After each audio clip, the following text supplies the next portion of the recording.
다는 비판이 높았습니다. 특히 윤 전 대통령이 파면된 지난 4일 이 위원장이 위촉한 방송평가위원 일부가 논란에 휩싸였습니다. 김태규 부위원장을 포함한 위원 9명에는 TV조선 에디터 출신의 손형기 씨도 포함됐습니다. 지난해 총선 선거방송심의위원 시절 손 씨는 한 지상파 방송사가 김건희 특검이란 표현을 하는 과정에서 이름 뒤에 여사나 씨를 붙이지 않았다고 문제 삼았습니다. 실제 해당 프로그램에는 행정 지도 단계인 권고가 의결됐습니다. 본인이 호위무사가 아니라면 김건희 특검에 대해서 명확한 자기 입장을 밝히시기 바랍니다.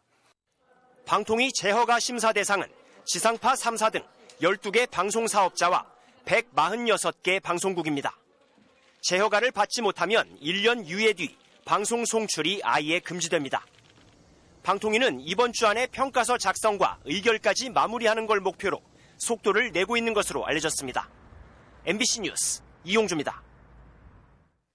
트럼프 미국 대통령이 던진 관세 폭탄에 전 세계 증시가 대공황급 공포에 휩싸였습니다. 당장 증시 폭락뿐 아니라 물가 급등과 경기 침체 우려까지 제기되면서 공화당에서마저 걱정하는 목소리가 나오는데도 트럼프 대통령이 물러서지 않을 것처럼 행동하고 있기 때문인데요. 장유진 기자가 보도합니다. 블랙 먼데이는 아시아에 먼저 찾아왔습니다.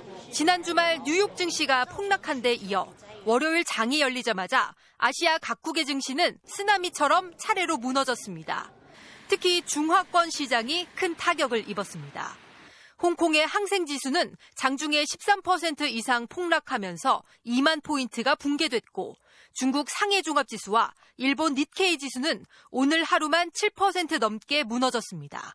대만 증시도 10% 가까이 폭락했습니다. 유럽 증시도 급락세로 출발했습니다.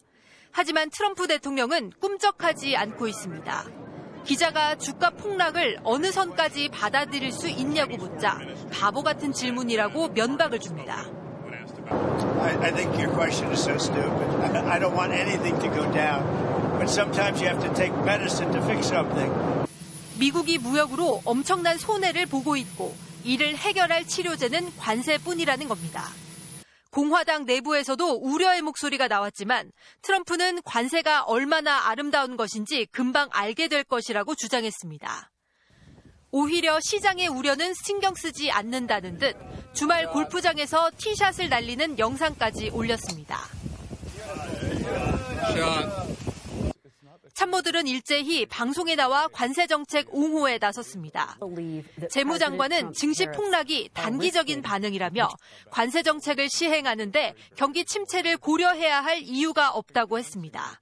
상무장관은 상호 관세가 예정대로 9일부터 부과될 것이라며 유예 가능성을 일축했습니다. 50개 이상 국가가 백악관에 협상을 요청하고 있지만 며칠이나 몇 주 안에 끝날 문제가 아니라는 겁니다. 특히 트럼프 대통령은 대중국 무역 격차가 해결되지 않으면 중국과 협상하지 않겠다고 밝혔습니다. 전 세계를 짓누르는 관세 공포가 쉽게 사그라들기는 어려워 보입니다. MBC 뉴스 장유진입니다. 우리도 전 세계를 강타한 트럼프발 관세 충격에서 벗어날 수 없었습니다. 환율도 30원 넘게 올라 5년여 만에 최대폭으로 상승했는데 한국은행도 이러한 불안의 장기화를 우려하고 있습니다. 박소희 기자입니다. 코스피 지수는 개장과 함께 곤두박질 쳤습니다. 코스피 200 선물 지수가 5% 넘게 급락하면서 개장 12분 만에 사이드카가 발동됐습니다. 매도 호가를 5분간 정지시킨 겁니다.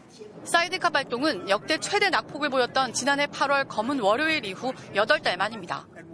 트럼프의 관세 강행과 이에 따른 글로벌 증시 불안이 한국으로 옮겨졌다고 봐야 될 것 같습니다.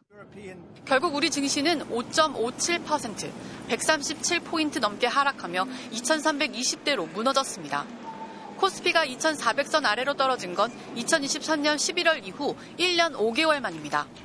외국인이 2조 원 넘게 팔아치우며 하락장을 이끌었습니다. 삼성전자와 SK하이닉스, 현대차 같은 시총 상위주가 줄줄이 내렸습니다. 하루 만에 시가총액 112조 원이 사라졌습니다. 코스닥 지수도 5% 넘게 하락했습니다. 환율은 치솟았습니다. 원달러 환율은 33.7원 급등해 헌법재판소의 파면 선고 이후 하락했던 만큼 고스란히 다시 올랐습니다. 일본 엔화는 강세를 띠며 원엔 환율도 3년여 만에 100원당 1,000원을 넘었습니다.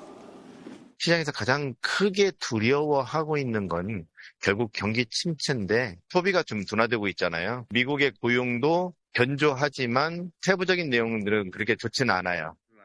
경기 침체와 유동성 시장에 대한 불안감이 커지자 금융당국은 유동성 공급에 100조 원을 투입하겠다고 밝혔습니다. 비상대응 회의를 연 한국은행은 미국 관세 정책과 관련한 불확실성이 크고 장기화할 가능성이 있다고 우려했습니다. MBC 뉴스 박소희입니다.